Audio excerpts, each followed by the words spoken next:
Hello and welcome to my first impressions of Baldur's Gate 3. I've grown up playing the original Saga since 1998 and still today I play and stream Baldur's Gate 1 and 2 on Twitch.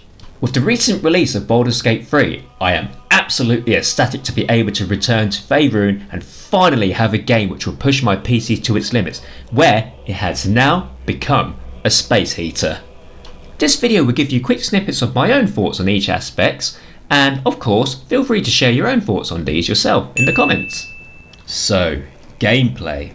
I am taking my time with the game so far, and in my own playthrough I barely feel I am getting through Act 1. Therefore, the story is still a complete mystery to me, in which I am looking forward to seeing how it evolves.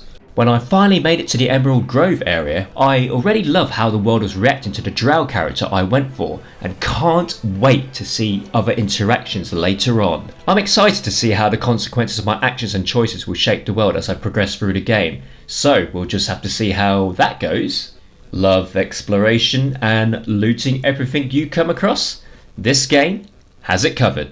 The combat is somewhat similar to the Divinity series in a turn-based aspect, so not at all like the classic Baldur's Gate series, which has real-time with pause. If you're a fan of the original Divinity series, then you will certainly be a fan of the combat style within this game. Within my current playthrough, I am playing on Tactician mode, which I switched to after leaving the Nautiloid, and I am finding it somewhat challenging since it does have you thinking about optimizing your battle choices along with resistant checks and vertical advantages. And how can I not mention the D20 dice for someone who absolutely loves fantasy RPGs but has never played tabletop D&D? This is a fantastic way of how you can interact with the world. It keeps me constantly wondering what results will come out. Even despite having numerous bonuses to my roll, I still have shocking final rolls, just as I do with board games in real life, which then results in critical failures. Who wouldn't enjoy the excitement of results that could come out from rolling D20s? So, let's talk about the world. Coming from the original Saga, where the first Baldur's Gate was released almost 25 years ago, it's great to see how the world of Faerun has been fleshed out in Baldur's Gate 3. It can be from a quest note mentioning Ramesses Tower in the city itself, to a book referring to the time of the bar spawn, then over to a poster for the recruitment into the Flaming Fist. It's little quirks like this which makes me appreciate the passionate work Larian has put in for this very title. Visuals. The graphics for this game are on point, giving you that sense of atmosphere. So how can I explain? The Illithid Nautiloid feels mysterious and alien, over to the outside where it is vibrant and lush, then back again into dusty old ruins or dark drab caves. The game visuals really do give you that flavour for each of the different environments that it puts you in. For someone who likes to explore every nook and cranny in video games, I am really taking in the environment and absorbing the atmosphere of Faerun that Larian has created. So, the game camera. The camera has that classic isometric view, typical for a CRPG, allowing you as a player to see all you need on the battlefield to make those strategic decisions that you need to make. Larian has also added the ability to zoom into a third-person view to get that closer look and soak in the amazing work of the designers. One of my gripes, however, with the camera is that you don't have a full 360-degree camera to work with where you can inspect the world from all angles. I wanted to be able to see the sky, look up to the tree, or check out what was on the second story or the roof of the building.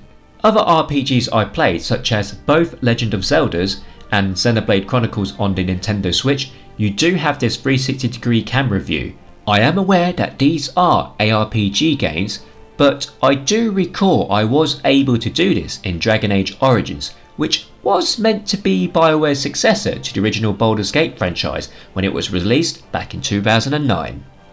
An example where I did struggle with the camera was one of the fights I did in the Blighted Village. I did find it very clunky trying to move my characters from the rooftop down into the second floor, where I ended up clicking in the wrong location, sending Lizelle in totally the wrong place. Talking about the game's characters, I really appreciate the effort that is put in for the voice acting for each of them, which goes so well with the animations of their mannerisms. I have all their dialogue play out in full, which then has me thinking about the choices I want to make, how I want to react back to them. But not just the companions, however, also the NPC's dialogue writing and voicing has been done so well, you really do develop a sense of emotion in each given interaction. So with multiplayer, I've played with my fiance and 2 other friends.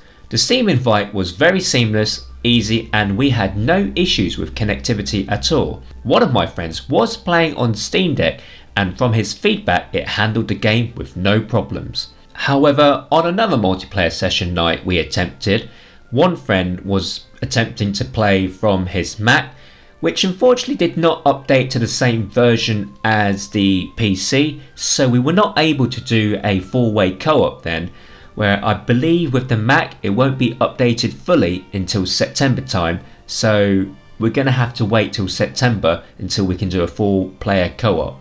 Anyway, from the sessions that we were able to play together, the combat was interesting, where we found that if your characters have the same level initiative, you can actually move them all at the same time and attack at the same time, rather than waiting for one another to take their turn, which had us confused a bit of whose turn it actually was, being a turn-based game, and it made the battles insane. On the topic of character creation, I won't go into this too much since I only spent about 14 minutes on it. It did give me enough options to create a drow elf befitting of how I wanted him to look, Asian. One thing I did pick up on was the portrait. Although I do think it looks great, I do wish Larian would have let you customise it like in Dragon Age. Yes, I'm referring to this game again, where you were able to change the facial expressions, the angle and position of the character within the frame, along with the background. All in all though, to conclude, I am so pleased with what Larian has produced here. Bluntly, I will call it a Divinity reskin just due to how the turn-based combat is played out, but in terms of the world of Faerun, the visuals, the character animations and the voice acting, let's just say I am so grateful to be back in the world of Baldur's Gate in a modern video game. So, that's it with my first impressions. Of course, these were my own thoughts and experiences so far, so what were your own thoughts and experiences? About the same? Or was there something that you didn't quite agree with? This is the first time I have made anything like this, so any feedback on this video, let me know. I am still figuring out what I want to do with this channel, but we'll be looking to make more content for Baldur's Gate in the future. I do currently stream the Classic Saga on Twitch, so feel free to check me out on there, and I also will be streaming Baldur's Gate 3 on YouTube.